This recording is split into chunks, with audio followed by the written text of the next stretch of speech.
दोस्तों, जब भी भारत में इंजीनियरिंग के कारनामों की बात आती है तो उसमें हावड़ा ब्रिज का नाम ना आए।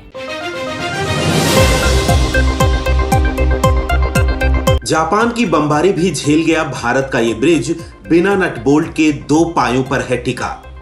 हमारी धरोहरें, हमारी विरासतें हमारा गर्व है। देश की विरासतों से जुड़े इतिहास के पन्ने आज भी हमारी जिंदगी का अहम हिस्सा हैं।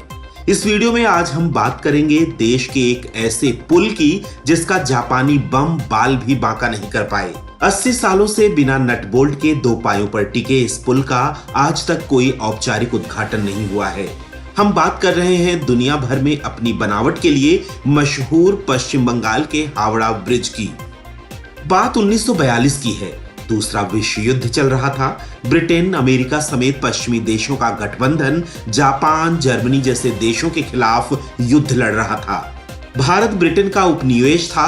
ब्रिटेन भारत की जमीन का इस्तेमाल युद्ध के दौरान अपने सहयोगियों तक मदद पहुंचाने में कर रहा था।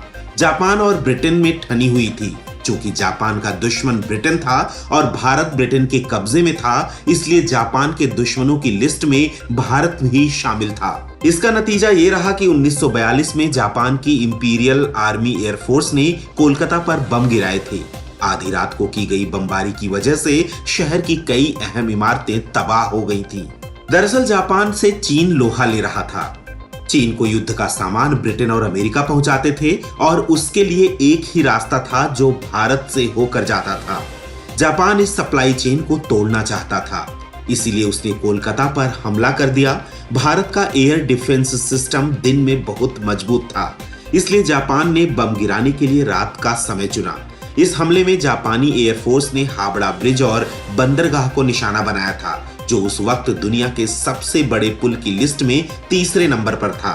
हालांकि अंधेरा होने की वजह से ये बम हावड़ा ब्रिज पर नहीं गिरे। उस दौर में रात में कोलकाता में लाइट काट दी जाती थी और कई अहम बिल्डिंग्स को काले रंग से रंग दिया गया था। 3/4 सदी से कोलकाता की पहचान बना हावड़ा ब्रिज यानी रविंद्र सेतु अपने इस लंबे सफर के दौरान कई ऐतिहासिक घटनाओं का गवाह रहा है। साल 1936 में इसका निर्माण कार्य शुरू हुआ था और 1942 में ये पूरा हो गया। 3 फरवरी 1943 को इसे जनता के लिए खोल दिया गया था।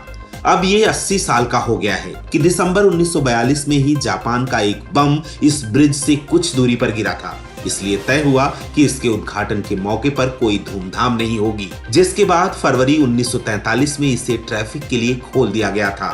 तैयार होने के बाद ये दुनिया में अपनी तरह का 3रा सबसे लंबा ब्रिज था। क्या आपने इस हावड़ा ब्रिज को देखा है? हावड़ा ब्रिज को संभालने के लिए सरकार को क्या करना चाहिए? इस तरह के और अपडेट के लिए कृपया अपने एयर न्यूज चैनल को सब्सक्राइब करें और जब भी कोई नया वीडियो अपलोड हो तो तत्काल सूचना के लिए घंटी आइकन पर क्लिक करना ना भूलें।